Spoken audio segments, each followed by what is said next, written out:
so much for the opportunity to share my work and experience from my time on Monhegan. I was so excited when I got the call that I was awarded the residency and a bit in disbelief. I'd visited Monhegan for the first time the previous summer and had told myself I'd find a way somehow to get back there and work on the island. So I'd really long admired the tradition of plein air, especially like it's really legendary for that history. One of my absolute painting heroes is George Bellows, who'd painted prolifically on Monhegan. So I was both really nervous and excited to see what would happen over the course of my 5 weeks. This is back home after the residency. I put up pretty much all the work on my studio wall, and it's not something I normally do. At various stages of finish, some of these things I'm not very happy with, but um, the experience on the island was so special and different. I wanted to see everything together and look at the paintings holistically and examine what some of the bigger ideas were that came from the residency. So in this short talk, I want to share some of the clear motifs that emerged for me. One of the things I really wanted to do during my time on the island was just to explore, like to take off some of the pressure. I didn't need to hit the ground running right away. I just wanted to settle in. So I deliberately did not dive right into painting, but I spent a few days just hiking, getting acclimated. Then I hiked around the island with my backpack on, which like I pretty much carried everything anywhere I needed with me. So on the left, you see my plein air setup, and that was one of the first paintings I did. That was alla prima, so that means one shot. That's a lot of the way I work. And one thing I knew beforehand, I didn't have a lot of like expectations going in, but one thing I absolutely knew I had to paint was this view from Horns Hill that you see over here, as Hopper had painted.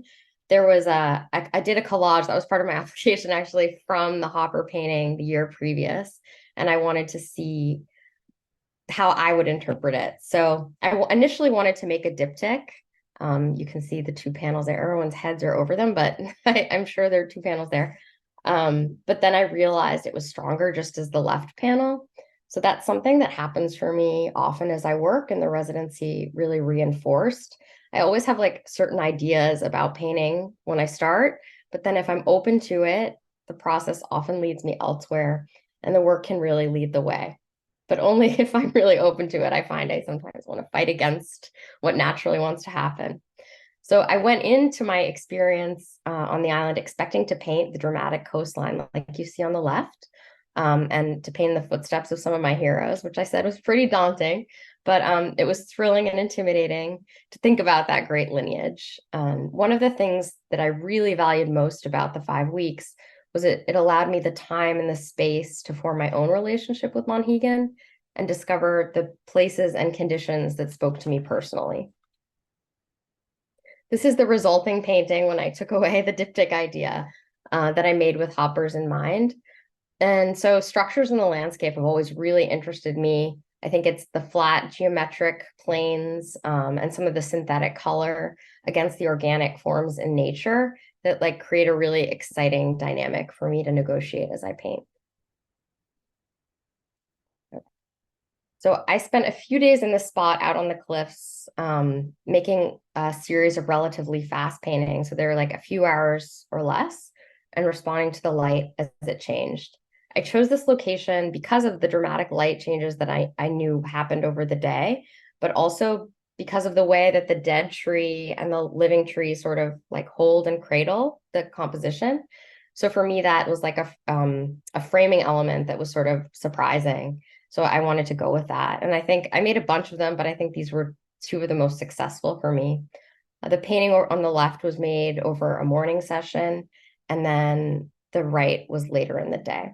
And as an aside, one of my favorite surfaces to work on, this is actually aluminum flashing. It's a building material. Painters like Lois Dodd work on it. It's like pretty common, but I love it because it's inexpensive. It's easy to prepare. I'm not precious with it, so I can work fast. And I use them unprimed to just degrease them. And then I love how the aluminum acts as like a kind of shimmering ground, and that becomes part of the palette. Okay, so continuing with quick and intuitive paintings, these were some of the fastest I made. Fog forces me to work quickly, and because the conditions can change so fast, you never know what's going to happen. I don't have time to think. So when I get out of my head, for me, sometimes some of the best things happen in painting. I remember like this soft silvery fog descended on the swimming beach, and I ran back to the house. I got all my painting gear and set up as quickly as possible. So when I look at fog, like here especially, you can see it creates a close value structure, which means there's not like a big range of light to dark. And I guess there's a kind of magic for me that happens when there's less in a painting. And I've realized fog's probably my favorite painting weather. There's a mystery it creates, which excites me to translate. And like I always simplify when I paint. I think you kind of have to, unless you're a crazy hyper realist painter. But the conditions here really help me to pare down to the essential. These felt successful to me in that they held like a kernel of my experience. And that's always something that I'm after when I work. And here's another fog painting. I actually made this from the window of the house. I put down a tarp there's a closet in the main bedroom, and I was looking out of that window. There was a yellow ochre on this ground, and then I painted it very thinly for my standards. And you can see down here, like I used some sandpaper to sort of can help like create a sense of atmosphere. Another fog painting. I think a lot about like what's obscured and what's revealed when I paint in this kind of weather. Here I was juxtaposing the richness in the foreground, like the greens of the trees with more neutral background, but also like thinking about shapes and like the echoing pointed shapes of the trees and this rock at the bottom, and then the spire of I think that's the island in. And I just didn't realize, and maybe it seems like I would, but I didn't realize how much I love fog before Monhegan, but I found it endlessly fascinating to paint, and I know it's something I'll continue to paint. And this was actually one of my favorite spots. I don't know if other people know about it, but it's behind the schoolhouse, and you'll see, I'm going to show some paintings from other conditions in that same area. So very different from fog. This is a bit further down the path behind the schoolhouse. This is again a flashing painting that I made quickly, and then returned to paint a larger version on the right, which is actually, this one's the only painting I worked back into when I went home. Paint as light and as an object is something I think about a lot when I'm painting. How do you make the feeling of light palpable in this extreme experience of glare on the water? And how do you express the feeling of a specific time of day? So unremarkable subject matter has probably become some of the most important subject matter for me. And this was like a real turning point for me, I think, in my work, actually, something I discovered on Monhegan. I was incredibly drawn to the woods, and I really didn't expect that going into the experience. There are many uprooted trees along the trails. And for me, this was one of the more remarkable. Trees and roots have gotten me thinking about like cycles of life and death. I find there's a lot of beauty, and simultaneously, it takes my mind to the brutality of nature. So I started again small with the flashing, and then I wanted to delve into it further, into this painting, and then went a little smaller again. But I feel like I pushed it more abstractly, and I like was really pushing the color. So I'm probably happiest with that last painting. So it seemed fitting to me, like the first painting I made on the island was this really abstract little flashing of this incredible root structure. I think it's along Black Hat. I might be wrong about that. And then I made two paintings of it. This is actually a cropped version. I decided it worked better like that while I was on the island. But then when I came home, I decided I wasn't really done with it.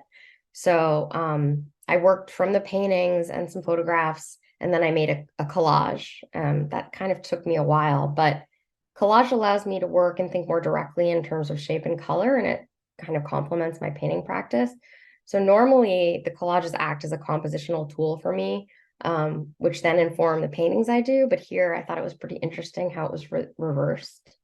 And it seemed fitting for me that like I began the residency with that little flashing painting, and then I completed one chapter of it with this collage. And the idea of dealing with a motif over time and cycles in nature is something I'm continuing to investigate in my work now. So the time on Monhegan was definitely a transformational experience for me, and it's continuing to inform my work to this day. And there's really a reason that the island's drawn so many artists to it over the years. I know I'll spend more time working there in the future. Thank you so much.